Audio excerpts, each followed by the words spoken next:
Stardate 8675309. I was surprised to receive a message from Mr. Spock informing an old friend is beamed aboard the Enterprise. I'm on my way to Ready Room Golf 316 Echo Charlie to find out what my first officer has in mind. What's going on, Spock? Who is this visitor? It is your predecessor, Captain. Captain Pike? The same. I haven't seen him in years.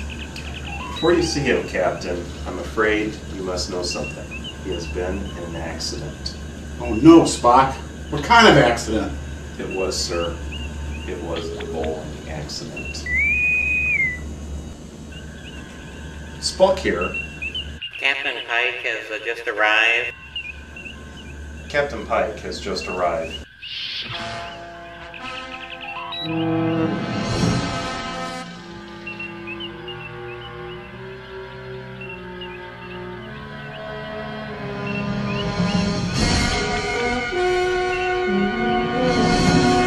My God, no! How could that happen? There are substantial dangers in bowling, Captain. This is your captain. I am banning the crew from any kind of dangerous activity such as bowling. One moment, Captain. Bowling provides health benefits to the participant. It is logical that bowling will help keep the human fit and trim. But it is imperative that one make every effort to reduce the odds of sustaining injury during this activity. Therefore, we shall endeavor to provide the required information to assist you and the crew in this endeavor.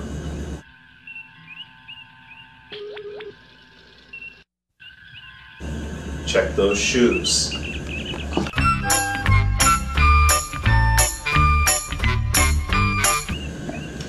Having the correct equipment is important. It is imperative to the proper execution of the sport.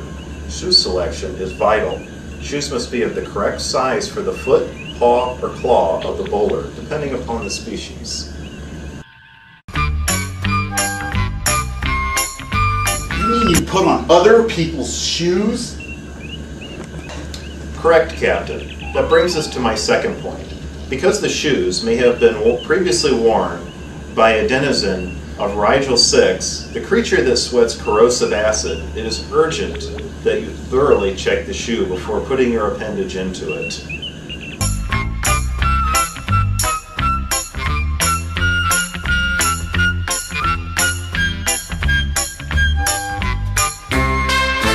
Since bowling is a strenuous sport, how about the proper preparation? Correct again, Captain. Proper stretching before vigorous activity is not only prudent, it is mandatory.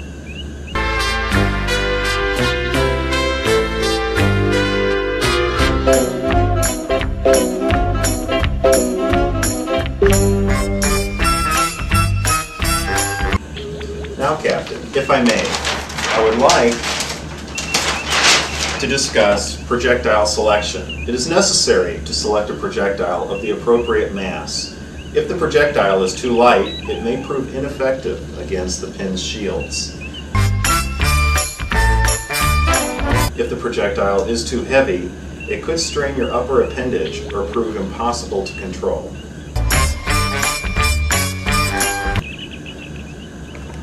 But Spock, what about the holes in the ball? Indeed, Captain, they play a critical role. If the holes are too small for your digits, they may become lodged and the resulting injury could be serious and decidedly painful. Or, should the holes be too large, maintaining appropriate control of the projectile may become exceedingly difficult, if not impossible.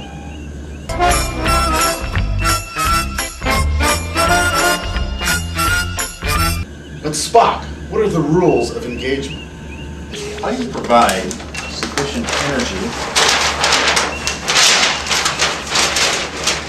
to launch the projectile down to the pins is not as important as avoiding the neutral zone.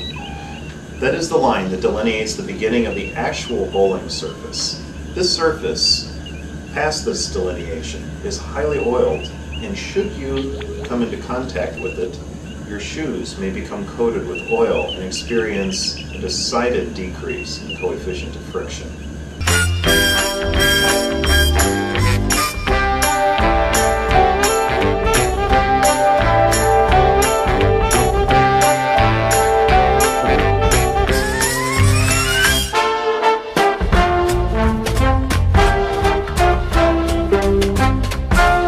Spock, there's a lot of equipment involved in this activity. While most of it's well isolated from participants, could any of this be dangerous? Yes, Captain.